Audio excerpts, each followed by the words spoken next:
Good evening and welcome to SMNI. You're watching Business and Politics. I'm your host, Dante Klink. As you know, this network remains off-air because of an indefinite suspension ordered by the National Telecommunications Commission, or NTC. So if you're seeing this, you're likely watching online or on some cable TV channels. Of course, this network has appealed that ruling, led by our guest this evening, Attorney Mark Tolentino. Many of you know him as a program host on SMNI. Others may also know him as a radio personality on various programs such as Talk to My Lawyer at DWWW 774 AM Radio, Legal Minds at DZRH Channel 3 Cable Link, Kasama Ka Kaibing at DWDD AFP Radio 1134 AM, and Straight to the Point on DXBC RMN Butuan. Just like on SMNI, he mostly provides legal advice. His expertise is family and business law, and his competencies include also immigration law. Attorney Tolentino is a partner at MKT Law Offices, the Chief Legal Counsel of MRT3. He was also a former Associate Solicitor General and was a DOTR Undersecretary during the Duterte administration. On top of all that, he teaches at the La Salle University's College of Business and has written several books on various legal subjects. Our discussion tonight will focus on SMNI's future. We will ask Attorney Tolentino, what is the latest on this network suspension and how can we get it back on air? Attorney?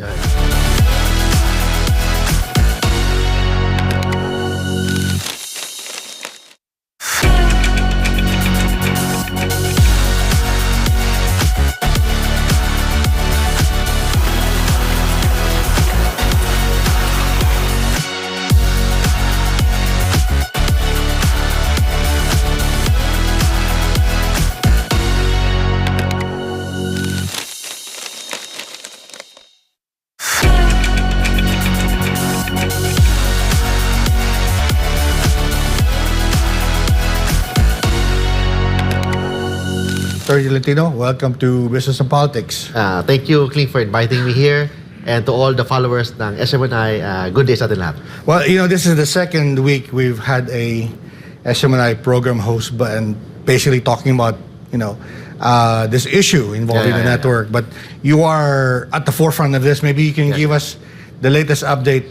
Where are we now? Because there have been many, I suppose, legal motions filed by you and others in SMNI, but where's the case now? So we are a team. So I am one of the lawyer, and another lawyer is Attorney Rolex Suplico. And of course, there are other advisors of legal advisors. Attorney of Hadi SMNI. Roque. Yes. One of our Attorney Roque, Attorney Salpanello, and other lawyers here. We filed an appeal to the Office of the President because our motion for reconsideration that we filed with MTRCB was denied by MTRCB. Just a 1 or 2 page resolution of MTRCB denying our motion for reconsideration. That's why we filed an appeal to the Office of the President. This time, we will know what is the stand of the President, President BBM, because that is his office. The Office of the President has the jurisdiction with respect to the appeal of the decision of the MTRCB, because MTRCB is under the Office of the President. So that is with respect to the case of MTRCB, the case of Laban Kasama ang Bayan and gikan sa masa of former President Roa Duterte.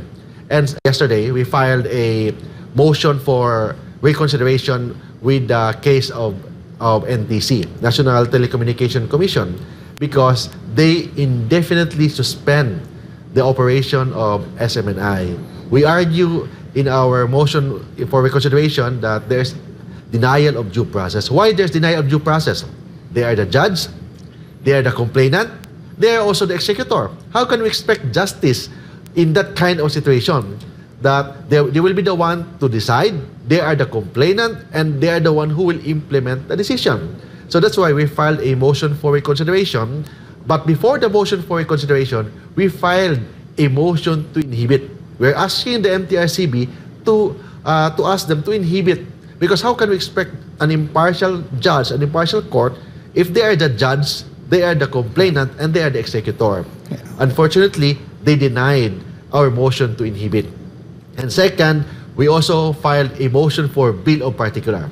When we say bill of particular, this is a... Where did you file this? NTC. Okay. Because we do not know what is the alleged violation. Okay, can we take a step back for a minute, because it all started with the hearing in Congress at the House of Representatives. And can we go back to that first? Yes, Because it seems that it grew, the SMNI's problem grew from there, in a sense, right? Yes. What was your expectation when you were asked or invited to appear on that committee? And as a lawyer, maybe you can explain to us what was the limits of what it can do as a franchise committee in the House, right? What was the purpose of that meeting, and what was the intended outcome of that? I was one of the resource person in that investigation. Right. In the You were not yet a legal... I am part of the legal team of Right. SMNI, an in-house counsel of Okay, SMNI. So okay. I was one. But you were there as a resource person. Yes, I at was that there. hearing. So I expect that they will respect me Yeah. as a Filipino. But Yeah. unfortunately, there was no. I don't feel any respect there. I don't feel any. I don't feel that we were welcome there. So Okay. that's my experience. So but And- the meeting was to... the issue there was to look at the complaint, or was it already to look at to scrutinize the franchise of SMNI? No. Okay. The issue there is not about franchise. The issue there is about the question of Eric Celis On his about the program. 1.8 billion funds of the office of the Speaker. So of the basically, House. the ethical there was the ethical question. That was the agenda. That of is the only issue. Okay. And the second issue is about the alleged threat Okay. of former President Rudy Duterte Yes. against one congresswoman, Yes, Franz Castro. Yes. which has already been dismissed already. dismissed by the Quezon City Court. That's why that was one of our argument. If the case of former President Roa Duterte was dismissed with the office of the city prosecutor in Quezon City, and the evidence required in the fiscal office is only probable cause, much more that they should dismiss it with the MTRCB, because the evidence required with MTRCB is substantial evidence. No, but let me go back to the House, because you have to explain this to a non-lawyer like myself, right? So, in my understanding, these public hearings are essentially for aid of legislation. Yes. Right? So, were you surprised that there was some resolution as to what to do with the franchise of SB? Because, the hearing was about the conduct of, as you said, Eric, one program. and two programs, and the former president. Right? But somehow it led to the franchise. to the franchise. Can you explain to us, procedurally, how did that surprise you, and what was We were surprised. Second, that is really a clear violation of due process. We were surprised. It's that kind of investigation. The Okay. investigation is all about the 1.8, the alleged questioning of Eric of the 1.8 billion peso travel fund of the office of the Speaker. Unfortunately, it reached up to the franchise. Yeah. And I was really disappointed. Why?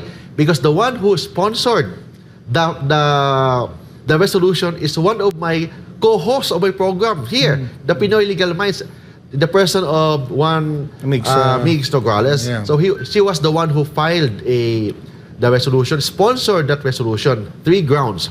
First ground is, number one, she is asking the NTC to suspend the operation of SMNI. And I believe that resolution is unconstitutional. Okay. Why unconstitutional? Because the NTC is not under the House of Representatives. Okay. The NTC is under the office of the President, or it's under the ICT.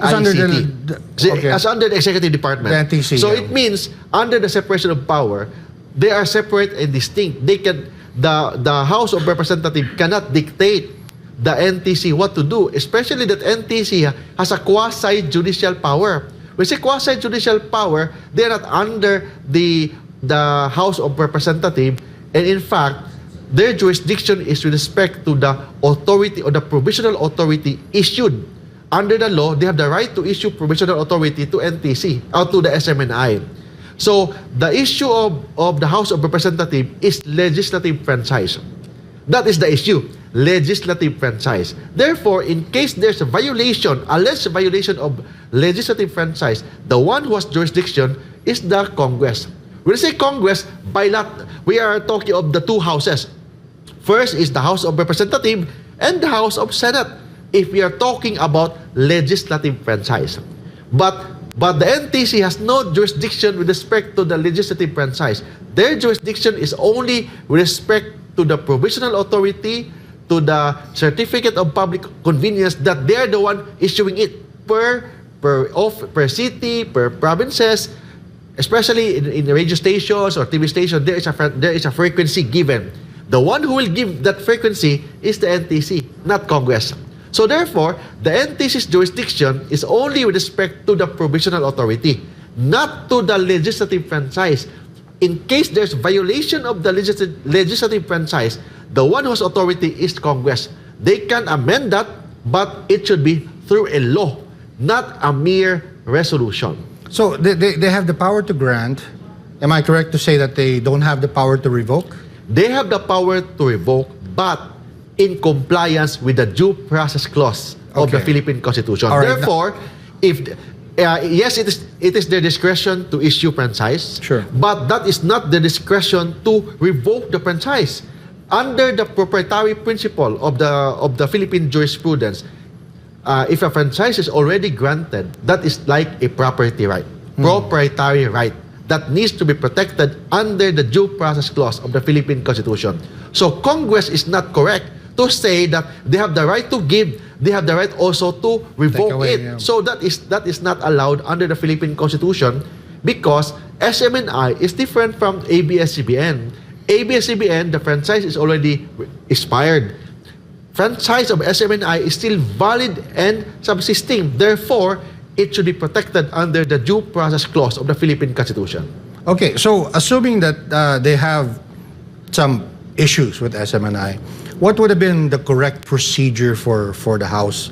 Let's say they had some grounds to discipline SMNI for the statements of Kai Eric and the statements of the former president. What would have been within the limits of that House committee to do?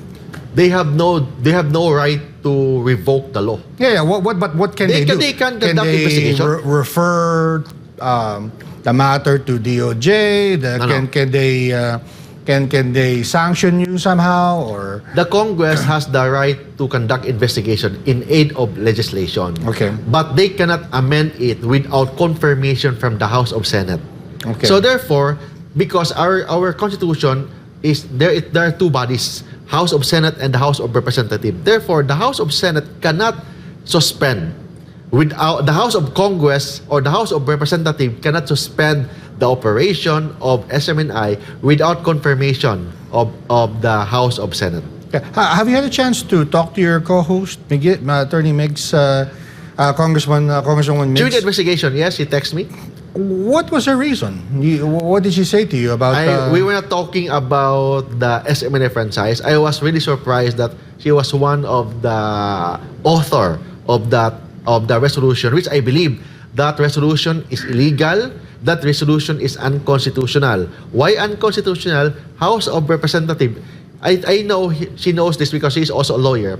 The House of Representatives cannot dictate any decisions of the NTC because NTC is under the executive department and that is based on the principle of separation of power. So separation of power under the Philippine Constitution, there is an executive department headed by the president. We have the judiciary headed by the Supreme Court, and we have the legislative headed by the Senate President and the Speaker of the House. Now, I have to take a break, Attorney Tolentino, but is this whole episode at the House over, or are you expecting more hearings at the House with this committee or with other committees? There will be another hearing, I expect, because there is a proposed bill filed by one congressman, one party list congressman, I forgot the name.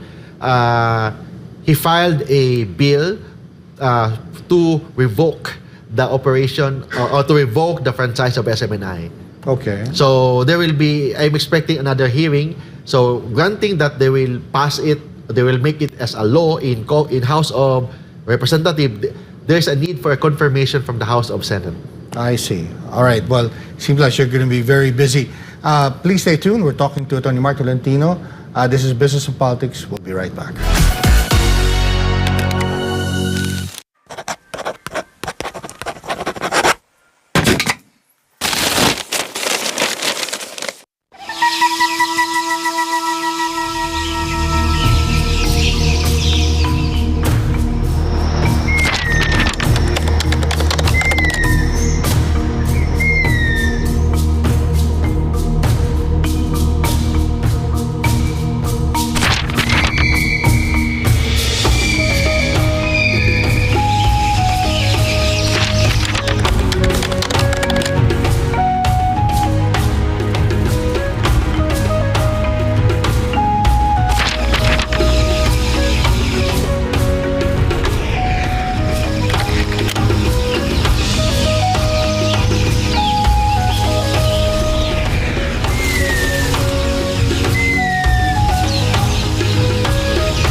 back to Business and Politics. We're talking to Attorney Mark Tolentino. Before I leave the topic of the House, can you just explain to me what came out of that committee? There was, of course, that resolution from Congresswoman Miggs. Yes, the resolution is based on 3 grounds. Okay. First, they said that SMNI practice intentional giving false information, meaning fake news. Okay. Second, we give some of our shares of stocks of SMNI Corporation, the Suarasug Corporation, to another person without giving consent to Congress, and that is in violation of the franchise. And third, we failed to give public offering up to 30% to our shares to the public. So I have to answer that one by one. Okay, go ahead. Second, with respect to the giving false information. Okay. That is absolutely wrong. Okay. We are here to share what is true, what is the reality. We are not giving any fake news here, but actually we give what is the truthfulness of any news. But granting Klink that there is certain irregularity, or there's certain errors in our news. Granting, still that is covered by the freedom of press and freedom of expression guaranteed by the Philippine Constitution. Before we leave that first ground, I think the criticism of people against SMNI, particularly that show of Ka Eric, is about red tagging. Yeah. Right? Do you think there's some legitimacy there, or is it the right of the host to express opinion? What do you think? There is no legal principle about red tagging under Philippine law. Okay. So there is that red tagging principle. What about defamation? I mean, there's a defamation. Of course, freedom of press and freedom of expression is not absolute. Okay. There are certain limitation. But if you talk about topics that involves public interest, if you want to criticize public officials, that is part of the freedom of press, freedom of expression in the exercise of their function as a public official. That's why there is a jurisprudence in the Philippine Supreme Court that says that public officials should not be onion skin. Okay. They expect to be subject to public criticism and public ridicule. Well, yeah, they're not supposed to be onion skinned, but that's precisely what we're seeing now. Or maybe you can say that it's not being onion skinned, but maybe one viewpoint could be that there is a political agenda in motion, right, against unfortunately has drawn in SMNI. But can you go to the second point, the second ground? The second ground, they said that we transfer shares of stocks of Suarasug Media Corporation of SMNI to another person. That is not correct. Because certain shares of Suarasug Media Corporation is under the Kingdom of Jesus Christ. The religious organization of Pastor Apollo Kibuloy. Used to be headed by Pastor Apollo Kibuloy. Because that Kingdom of Jesus Christ is a corporation soul. That is not a regular corporation. When we say corporation soul, it is a corporation, one-person corporation. Like a one-person corporation headed by one person. It's like the Archbishop of Manila, Archbishop of Iloilo, the Kingdom of Jesus Christ. That organization is a corporation soul. So they show us a certain document that the Kingdom of Jesus Christ leadership was transferred from Pastor Apollo Kibuloy to Brother Marlon Jacobo. So, according to the congressman, that there's transfer of shares because there's transfer of leadership from Pastor Apollo Kibuloy to Brother Jacobo. That is absolutely wrong. There is no transfer. There was no transfer of shares. There was only change of leadership. Change of leadership is different. Change of leadership is different from transfer of ownership. There was no transfer of ownership because Kingdom of Jesus Christ, headed by Pastor Apollo Kibuloy before, is the same Kingdom of Jesus Christ headed by Brother Marlon Jacobo. I've heard you make this argument on other networks before. Yes, because the leader is like a trustee. Yes. He is not the owner of Kingdom of Jesus Christ or the properties of Kingdom of Jesus Christ. They are trustee. Meaning, in Tagalog, pinagkatiwala lang ni Pastor Kibuloy or ni Brother Jacobo yung properties of Kingdom of Jesus Christ. But for those who don't know, can you explain to us the structure? Because for those, again, who are not familiar with the law, Does the Kingdom of Jesus Christ exist as a separate corporate entity, or is it corporation sole? Or, It's a corporation sole. okay, and then the Swatasug, which owns SMNI, is a for-profit entity? No. Or is it one entity? Swarasug Media Corporation. They said Swarasug, we're operating Swarasug, but our corporation is SMNI. They said that we borrowed the franchise of Swarasug. That is not correct. Okay. SMNI, Clarify it for us. Yeah. SMNI is a what they call trademark, trade name of Swarasug. So what is the corporation entity? Swarasug Media Corporation. Okay. But we are doing business under SMNI. I see. SMNI is a trade name of Swarasug Media Corporation. And what is Swatasug's Media Corp's relationship with the Kingdom of Jesus Christ, which is how is it organized? Is it The Kingdom, the Swarasug Media Corporation, there are certain share owned by the Kingdom of Jesus Christ. Okay. The executive pastor of the Kingdom of Jesus controlling Christ. share, supermajority? Not super majority. I think Okay. mga 40% shares. Okay. So that is the head before was Pastor Apollo Siquiboloy. Okay. But now the head of Kingdom of Jesus Christ, meaning the leader church, now, of course the founder is Pastor Apollo Siquiboloy. Of course, yeah. But the leader now is Brother Marlon Jacobo. Right. So they said that there was change of ownership from Pastor Apollo Siquiboloy to Brother Marlon Jacobo. That is not correct because they are just the trustee of Kingdom of Jesus Christ. They are not the owner of the properties of Kingdom of Jesus Christ. And So that is different. What was transferred, allegedly transferred, Shares of as stocks. They said shares of stocks. from what company to or from what entity to what entity? Kingdom of Jesus Christ. Okay. Transferred the shares of Pastor Apollo Siquiboloy transferred to the Marlon Jacobo. That is not correct. Okay. Because I understand. Brother Marlon Jacobo and Pastor Apollo Siquiboloy, they are the trustee of Yeah. the properties of Kingdom Yeah. of Jesus Christ. So you're saying that 40% or so is owned by the Kingdom of Jesus Christ, and what only changed is I suppose, the leader of that church, right? Yes. Right. So the owner is still the Kingdom of Jesus Christ. Yes, the Kingdom I of Jesus understand. Christ. Oh. So who are the other owners? Who are the owners of the 60%? I forgot. There are many persons involved there. Okay. So there's also what we cooperatives. Okay. So there are also individuals. I suppose all associated or somehow linked Yes, to, yes. to the Kingdom of Jesus Christ. But what of their allegation now that the shares of Swatasug should be publicly floated or publicly traded now? We are on the process of doing it.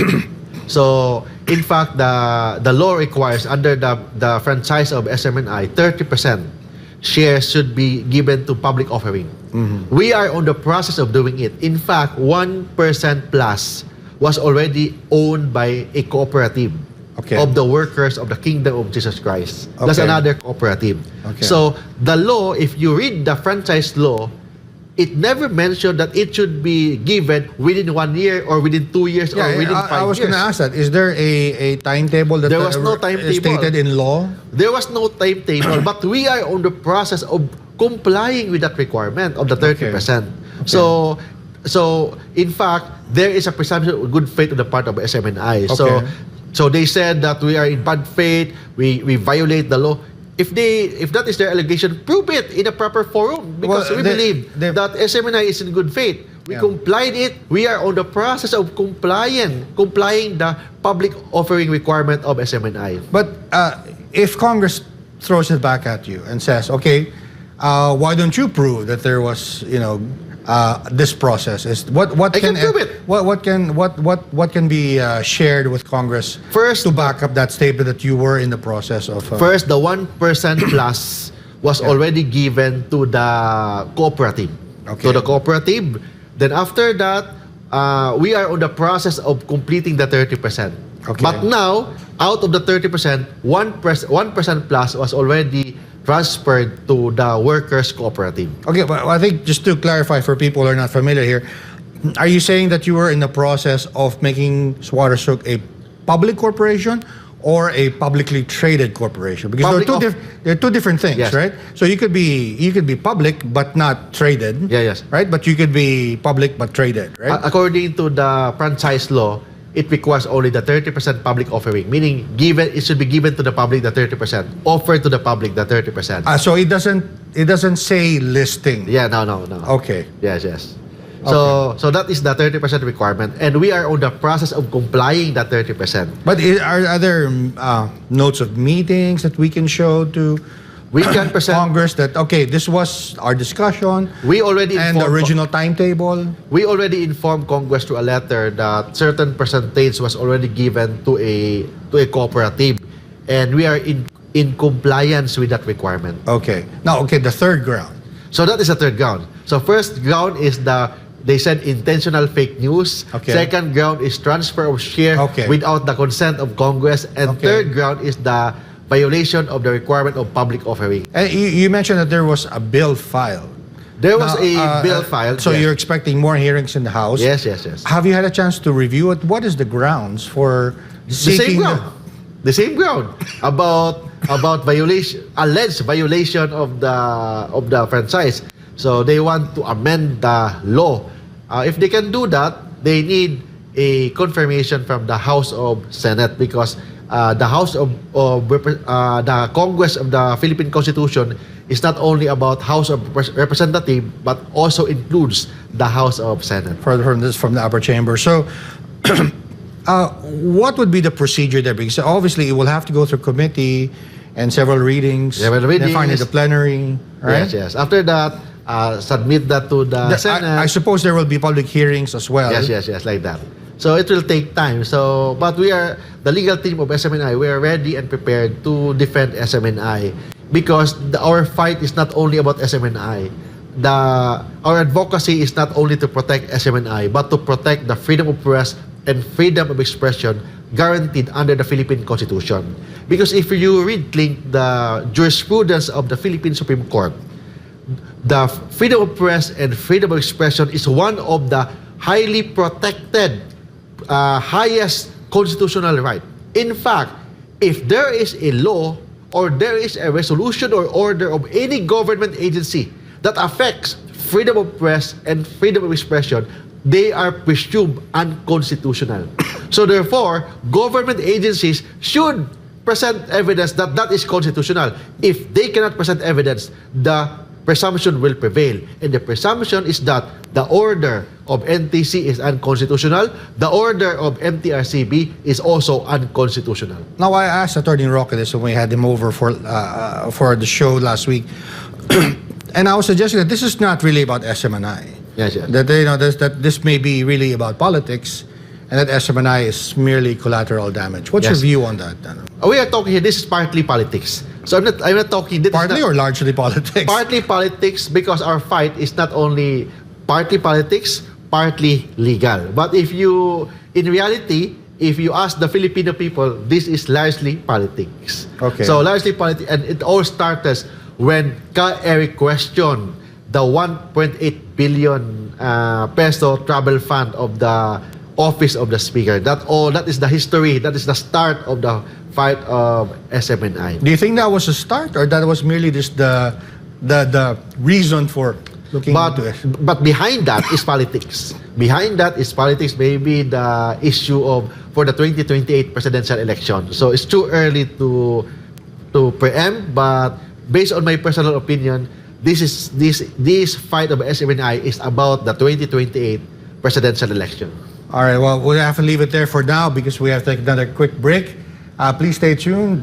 You're watching Business and Politics. We're talking to Attorney Mark Tolentino.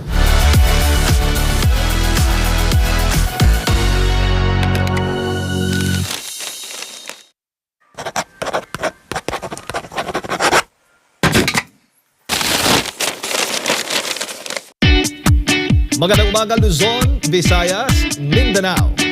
Maayong buntag mga kapartner. Magandang araw sa buong mundo. Magandang araw Pilipinas. Ito ang Pulso ng Bayan. Hihimayin ang mga pangunahing issue sa ating bayan. Susuriin ang mga kinakailangang malaman ng taong bayan. Aalamin ang pulso ng bawat Pilipino sa mga pangyayari sa ating lipunan.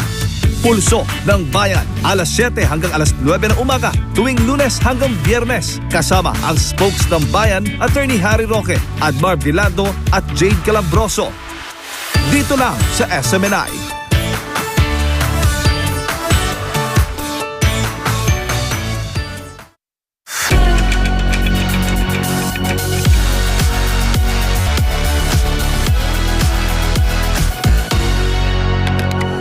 Welcome back to Business and Politics. We're talking to Attorney Tolentino. Yes, Dick. Now, there have been a number of legal actions. And I know we ended the last segment with that this is also very political, but let's focus on the legal aspect. Yes, yes. Now, there are motions filed with NTC. You mentioned MTRCB. And also CA? Court of Appeals? The Court of Appeals. Supreme Court. Supreme Court, and also with the Office of the President. Yes, yes. Can you walk us through what's happening in each of those venues? Okay, so it all started because of the resolution coming from the House of Representatives To the NTC. are asking or urging NTC to suspend the SMNI. So what did NTC do is suspend for 30 days. 30 days without any notice, without any hearing. We are only given a resolution from NTC that we are suspended for 30 days. Now, what should have been the procedure? What was the expectation according to law? They should give us a opportunity to explain why we should not be suspended. Okay. So that is the due process. There should be due process of law, because especially that there is a jurisprudence that any order that affects freedom of press are presumed unconstitutional. So therefore, because of that jurisprudence, the government or the state or our constitution highly give more protection to our freedom of press than any other right.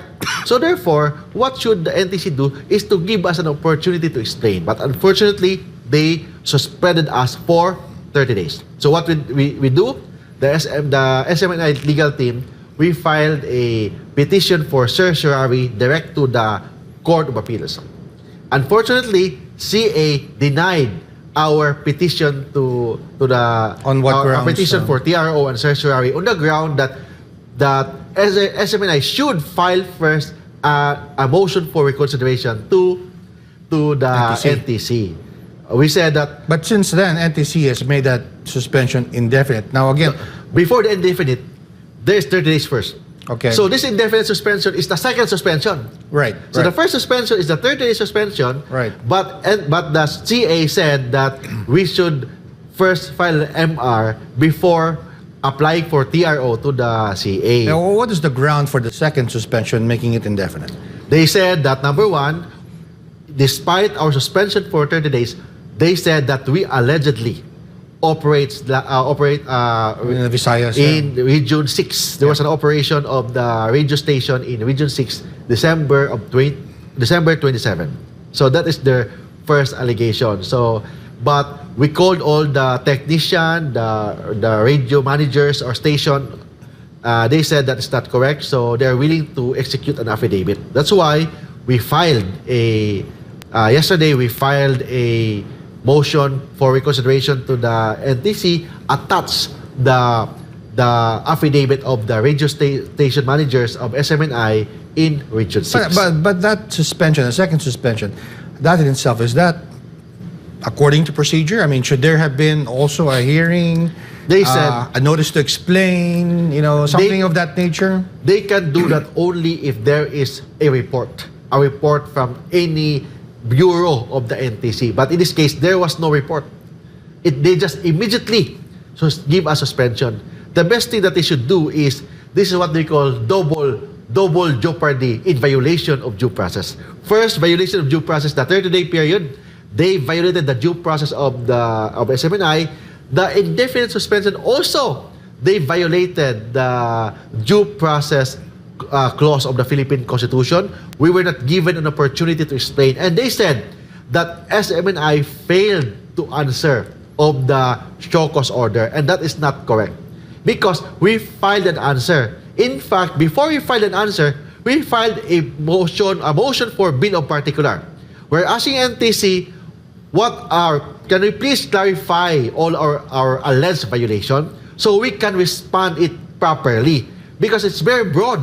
They said that we violated the franchise what provisions of the franchise that we violated, what provisional authority that we violated, what certificate of public convenience that we violated. We need a clarification so we can respond it properly and intelligently. Unfortunately, they denied our bill of particulars, and under the rules, if the NTC denied the motion for bill of particulars, we were given 5 days to file an answer, which in this case, we filed an answer within the 5-day period.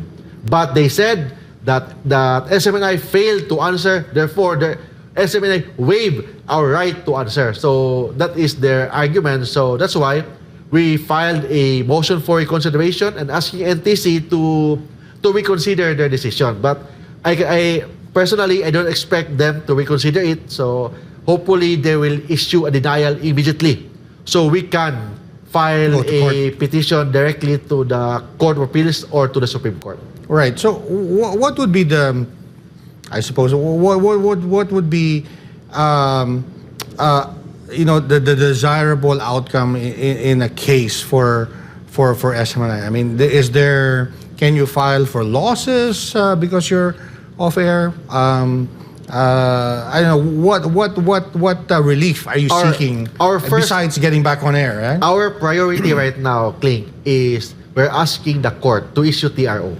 temporary restraining order. So hopefully the Court of Appeals will issue TRO, because our case is different from the case of Attorney Harry Roque. The case of That's a good thing you clarified that. Harry Roque, together with the reporters of SMNI, they're filing it directly to the Supreme Court in their personal capacity. That is not the case of SMNI. They're filing it in their personal capacity. Our case is we follow all the procedures. Go to NTC, file a motion for reconsideration, CA, then to the Supreme Court under the Suarsug Media Corporation. So your appeal for a restraining order, I suppose you file up with the CA? We will file it once we will receive a resolution from the NTC denying our motion for reconsideration. So you're waiting on that. Yeah. Because CA said in our last certiorari, they cannot respond or take action to our petition without first filing an MR. So we will file an MR. Is NTC obligated to come up with a decision at a certain time? Because what if they just drag it on until 2025 or 2028? That's why if they fail to, after our motion for reconsideration, if they will not act on it, we will file a motion for early resolution. No, but what does the law say? That certainly there within a reasonable period, maybe based on my experience, 30 to 60 days they should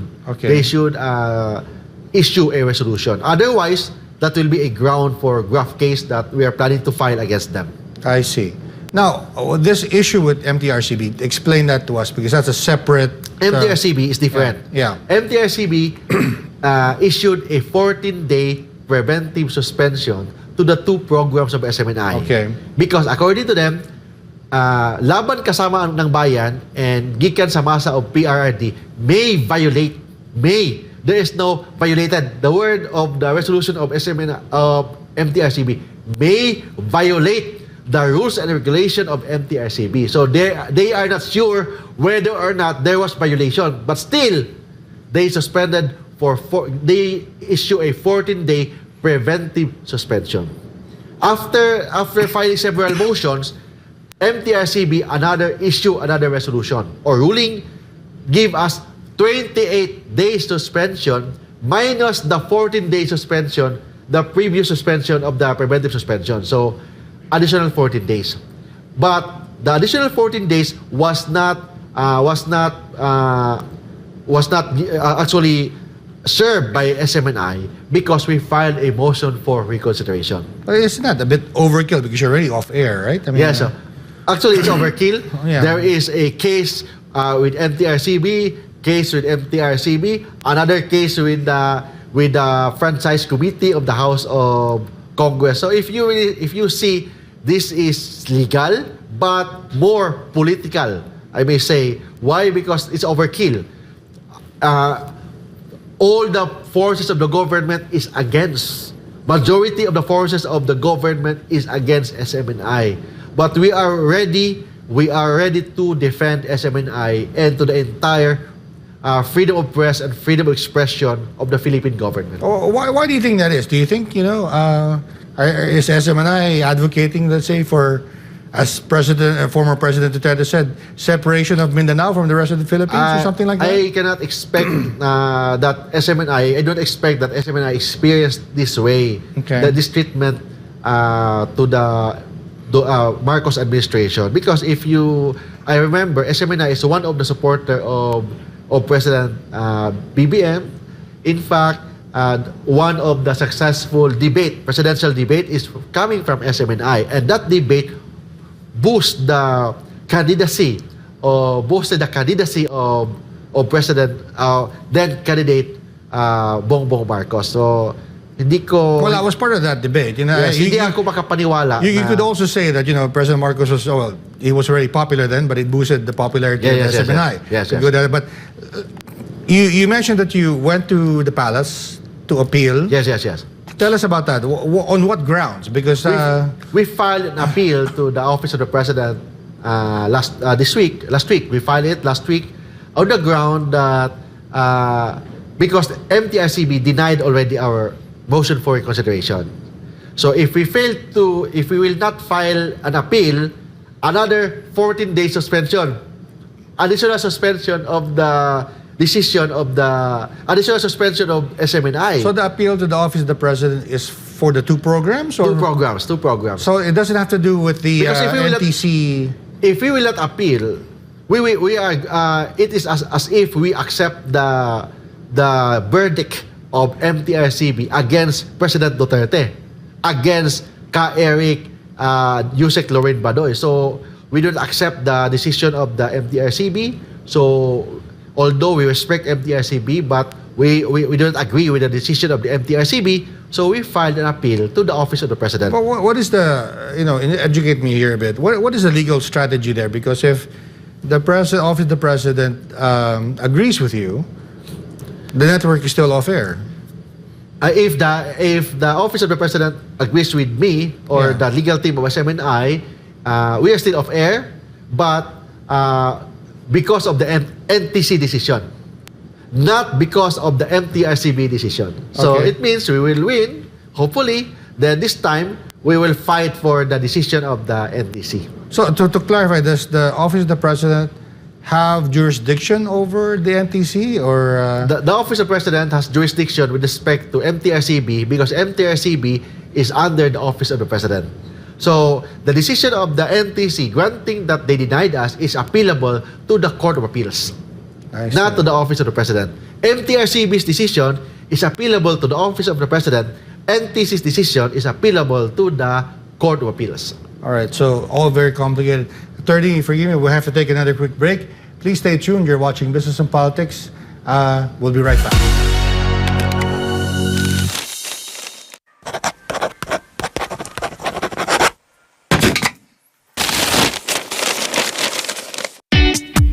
Magandang umaga Luzon, Visayas, Mindanao. Maayong buntag mga kapartner. Magandang araw sa buong mundo. Magandang araw Pilipinas. Ito ang Pulso ng Bayan. Hihimayin ang mga pangunahing issue sa ating bayan. Susuriin ang mga kinakailangang malaman ng taong bayan. Aalamin ang pulso ng bawat Pilipino sa mga pangyayari sa ating lipunan. Pulso ng Bayan, alas 7 hanggang alas 9 ng umaga, tuwing Lunes hanggang Biyernes. Kasama ang spokes ng Bayan, Atty. Harry Roque, Admar Vilado at Jade Calambroso. Dito lang sa SMNI.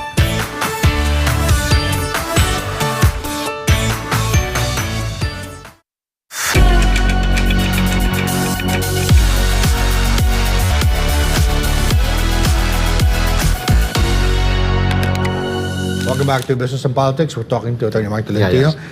Sir, very quickly, can you give us, your arguments and how you hope to win these legal maneuvers? Our argument number one is violation of due process. Okay. Why there's violation of due process? We were not given an opportunity to explain. They said that the House of Congress, particularly the Committee on Franchise, we were given an opportunity to explain. That's not correct. Why? Because the investigation of the House of Congress, particularly the legislative franchise, is only in aid of legislation. So therefore, NTC should have their own independent investigation before they will issue a decision. They cannot use the investigation of the House of Representatives, particularly the Committee on Franchise. And second, if you witness, we have no opportunity to explain, because congressmen are willing to listen to our explanation that they want to listen. Okay. If they do not want to listen, there is a reason on our part that we will spend our Christmas and New Year there in the prison of the House of Representatives.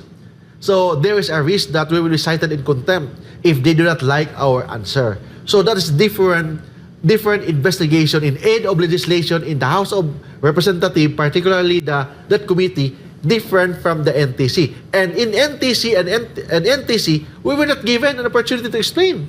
You know, there have been a number of political developments since then, since Yes, that yes. House committee. And when you look back and you see all of these things happening with the exchange of words between the president and the former president, Yeah. the things happening in the House, do you reach a point and say, this is what it's all about? This is politics. Yeah. Yes. Did that occur to you, or do you see that as something separate? Yes, so there are two elephants fighting and we are just the rat. Okay. Fighting, the two elephants are fighting. So meaning the group of Duterte in Davao and the group of, I don't know if it's Marcos or Romualdez. That's the other side. Yeah, but there's also, Pastor Apollo Kibuloy, and there is now some initiative in the Senate from Senator Rizzo Ontiveros to look into the Kingdom of Jesus Christ. You know Pastor Apollo Kibuloy. I know him personally. Yeah, so there seems to be a difference from people like you and I who know him. Yeah. Right, and those who only hear of him through the news when they hear of these allegations. Yeah. What do people don't know about So Pastor Kibuloy? Pastor Kibuloy is a very kind person. Oh. So he is really like a fatherly figure. How did you guys meet? Maybe you can start there. And how did you meet? Someone invited me Okay. to be a guest here. Okay. Then after that, as a guest of a radio program here of SMNI, Yeah. Sunshine Radio, then they offered me to be a host. Have you heard about him before you were Yes. invited here? Yes, since I was a child. So what was the first impression when you met him? I mean, versus So honored because the first time I met him, only two of us. now you're not a member of the. Yes, I'm Kingdom of not a Okay. member of Kingdom of Jesus Christ, Okay. but I'm very happy and very honored that Pastor Apollo Kibuloy invited me in his house and we were talking, eating, only two of us. Well, what surprised you? I mean, when you met him, because He's a very popular person, a Yeah. good pastor. I'm just an ordinary Yeah. person from the province, but I was given an opportunity to talk directly to the good pastor. Okay. And I know him, is very nice person, and that's not only the first time that I met him. I met him several times. Okay. And not just meeting and saying hi, hello. We were talking for how many minutes, even hours. We were talking. So based on my personal opinion and based on my knowledge and information about Pastor, he's a good person. So all those mentioning there in the House of Senate about the investigation of Senator Rizzo Ontiveros, they're all fake. I cannot explain why they're doing it. Okay. Now, did you guys ever talk about politics? Is there something political about the pastor that Yes, maybe do you think that maybe that political view is a threat to anyone, or what do you think? Maybe because the good pastor is very influential. Okay. And he's not just a pastor, he is not just to the members of the Kingdom of Jesus Christ, but even like me and other persons, especially in Mindanao, Pastor Kibuloy is very influential. If he talks something about politics, that will shaken the political environment of the Philippines. Now, have you had a chance to talk to him since? I mean, was he the one who hired you as legal counsel for SMNI, or was somebody else? And And yes, the team of Kingdom of Jesus Christ, Okay. no, the SMNI, Yeah. they asked me to be the But one of the lawyers. Have you had a chance to talk to Pastor Kibuloy, and what's his mood? Is he depressed? Is he No, he's happy. afraid, or He's still very... or he just dismisses this as something political that will eventually pass? What's Yeah, his, yes, that's what's it. That's something political and very optimistic, and everything is about God's will. So this will be settled, hopefully in the near future, and we will get justice, especially to SMNI and also to him, especially that there are a lot of criticism against him in the House of Senate. So, but that is only Senator Hontiveros, and I know that we are many friends there in the House of Senate. Well, the pastor, being who he is, he has his faith and the grace, right? But you and I, we're we live in a different world. Yes, but you live in the legal world. What is your? I consider Pastor as a good friend. Yes, of course. Yes. But what is your, as a lawyer, right? I mean, as a non-religious person, how do you see this playing out? What will be the outcome? I mean, is it really going to extend to maybe 2025 or 2028, the next presidential elections? Or how do you see this developing? It will reach even up to 2028 because Okay. the issue of SMNI is actually about 2028 presidential election. Okay. The issue about Pastor Kibuloy and the situation right now about the investigation in the House of Senate and the House of Congress is not in aid of legislation. It's in aid for 2028 presidential election. And things proceeded rapidly, if not beyond procedure, as Yeah, yes. we're talking.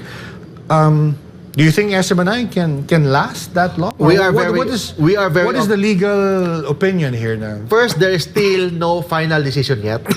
In fact, there is no suspension about final suspension or final termination.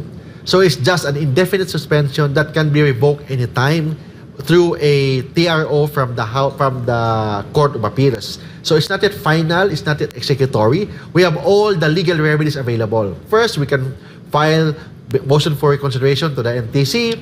We can file petition for certiorari to the Court of Appeals, even to the Supreme Court. But we are talking here of freedom of press and freedom of expression. How about the freedom of religion? How about the spiritual food from the faithful, from the believers, from the members of the Kingdom of Jesus Christ? They were deprived of that spiritual food because we were not able to air over radio, over in TV. How about those members of the Kingdom of Jesus Christ in the mountain in Davao that there is no internet? How can they listen to the preachings of Pastor Apollo Sigibuloy? That preaching is a spiritual food. So that NTC decision actually in violation, not just freedom of press, freedom of expression, but also violates the constitutional right, yung tinatawag na religious freedom. Now, have you explored an argument, or is it something that is still? I mean, the legal strategy is still evolving? That is one of our argument, but of course there one member of Kingdom of Jesus Christ already filed to before the Court of Appeals, asking CA to file a petition for certiorari prohibition mandamus with prayer for TRO on the ground that the resolution of NTC violates freedom of religion, especially that NTC decision deprives the religious food, the spiritual food from the members of the Kingdom of Jesus Christ. Well, that particular argument about infringement on the freedom of religion, is that still within the ambit of NTC, or does that now belong in court somewhere else? Or? No, it's the court, because that is a constitutional issue. Right. So, I mean, have you prepared? I mean, have you filed? I help Okay. it prepared, but another lawyer actually is handling the case. Okay. Handling the case, file it before the Court of Appeals. Well, what about the people in SMNI? I mean, there are, of course, people who work here. As you said, if this drags on to 2028, what happens to them? That's why this will drag to 2028, except if they will reconsider their decision, and of course, they cannot control the justice system of the Philippines. I still believe to the independence of the justice system of the Philippines, particularly the Court of Appeals and the Supreme Court. Now, other media people are grudgingly supporting SMNI. I mean, they make the distinction about independent media or maybe legitimate media and SMNI, right? Yes. You know, I find that kind of offensive. But what is the larger implication here, you think, for Philippine media? Because, you know, they see SMNI as somehow small, maybe even fringe, right?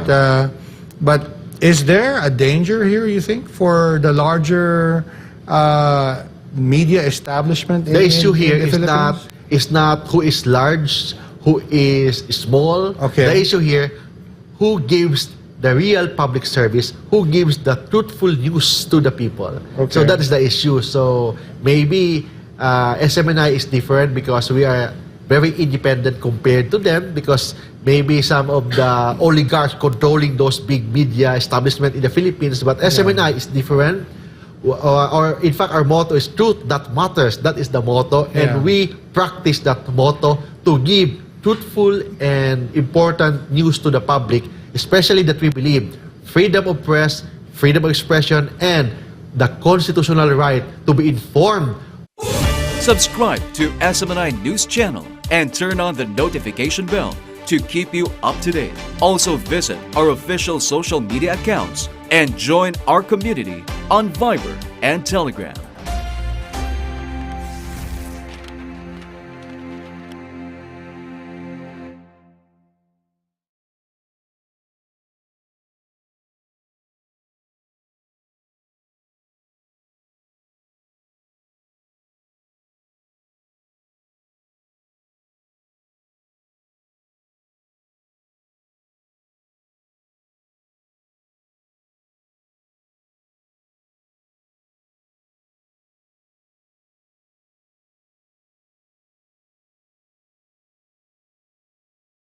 Us on all of these very complicated legal issues. You probably have your hands full, and I wish you luck, and I hope that truth prevails. Yes. Before we go, maybe you want to give a message to our viewers? To all our viewers here in Business and Politics, we are here to fight, not just a fight for SMNI, but for freedom of press and freedom of expression. And I'll assure you, we will win. We will attain justice.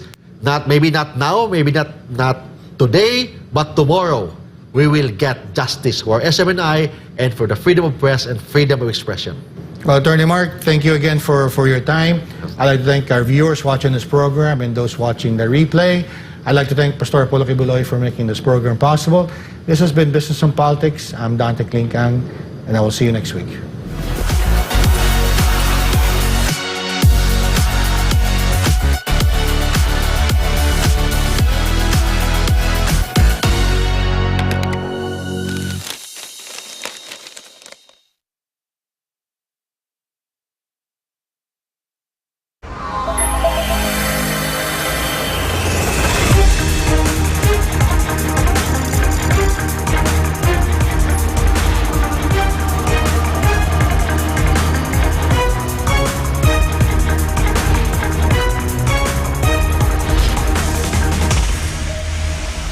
This is SMNI News Channel. Truth that matters. Subscribe to SMNI News Channel and turn on the notification bell to keep you up to date. Also visit our official social media accounts and join our community on Viber and Telegram.